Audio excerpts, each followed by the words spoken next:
The most serious rivals to Audi's bid for World Championship glory were always going to be the combination of Germany's Walter Röhrl and the well-proven Opel Ascona. But even he recognised the threat posed by Audi's new technology. In erster Linie, was mir Anfang des Jahres klar war, dass mein Gegner eine neue Technologie ist, ein neues Auto, ein vierradgetriebenes Auto, das den Weg in die Zukunft weist. Und gegen dieses Auto werde ich wahrscheinlich verlieren. Walter was never one of rallying's most flamboyant characters, but he was a fearsome and intelligent rival. Certainly, no one overshadowed him in terms of driving skills, and he was never a pilot who adopted the win or crash strategy. If he knew his car couldn't match the pace of the Audis in certain conditions, then he would gladly settle for whatever points he could get, rather than go off the road and get none at all.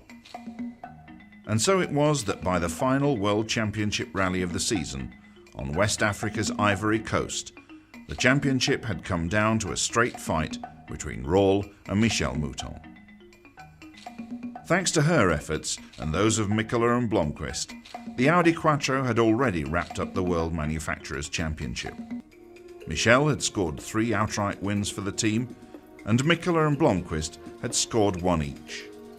The question in Africa was whether Audi could take her to the individual title that she so richly deserved.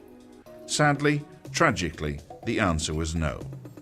Her father was dying from a terminal illness as the season drew to a close, and Michel at times felt like withdrawing from the title battle. But it was her father's last wish that she should continue to strive to be motorsport's first ever female world champion. So strive she did. Cruelly, the championship was taken from her grasp in the very final stages.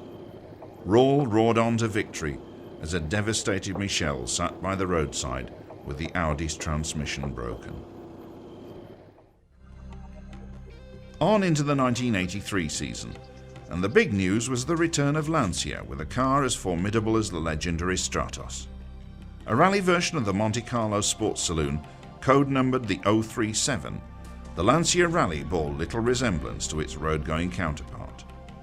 The previous season had seen the introduction of Group B, but both Audi and Opel, the season's champions, had elected to continue in the old Group 4 class for more production-oriented cars produced in greater numbers. Lancia had been the only manufacturer to go straight into the new class, which had much more relaxed rules. Only 200 cars had to be built for Group B, as against 400 in Group 4.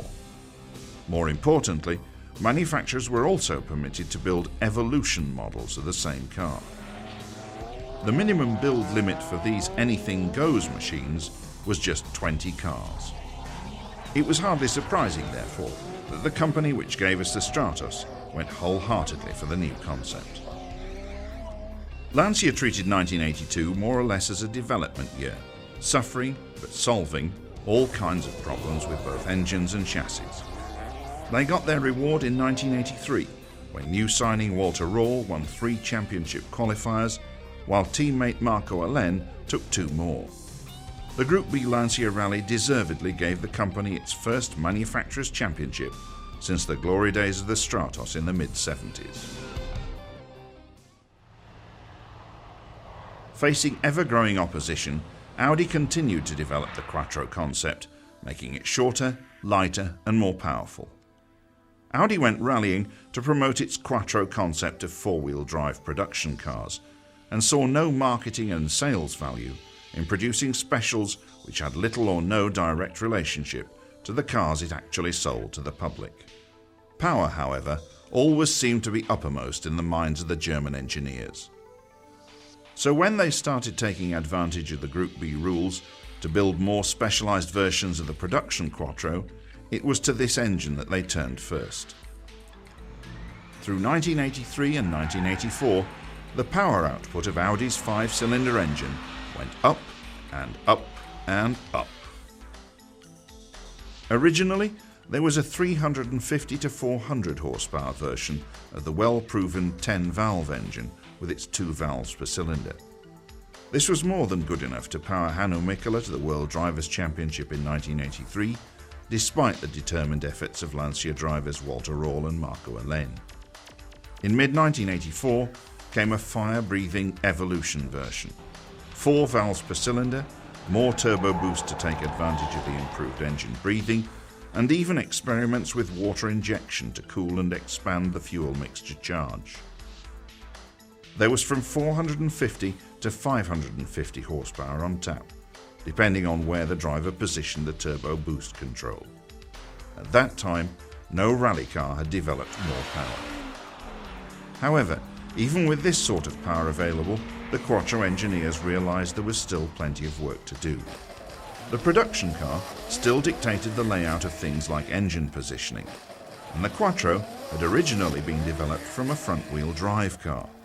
In 4-wheel drive configuration, the engine was mounted much too far forward in the chassis for optimum handling, especially on tight tarmac sections. Powerful it might be, but the Quattro was still rather on the clumsy side and could be hard work for its drivers. Luckily, however, the World Rally Championship had by now developed into a series where remote dirt tracks outnumbered true road stages by about 10 to 1. This suited the high traction capabilities of the Audi and the sideways driving style of Sweden's Stig Blomqvist. He's been described as driving a 4-wheel drive rally car just as he used to drive the old rear-wheel drive models. He'd keep the rear end hanging way out, but with all 4 wheels sliding rather than just the back ones. The Quattro allowed him to drive like that, putting all its 500 plus horsepower down onto the road at all times. The result was a double world championship for Audi in 1984. Blomqvist was world champion driver and Audi took the manufacturer's title. At the time, the German Blitzkrieg must have looked unstoppable.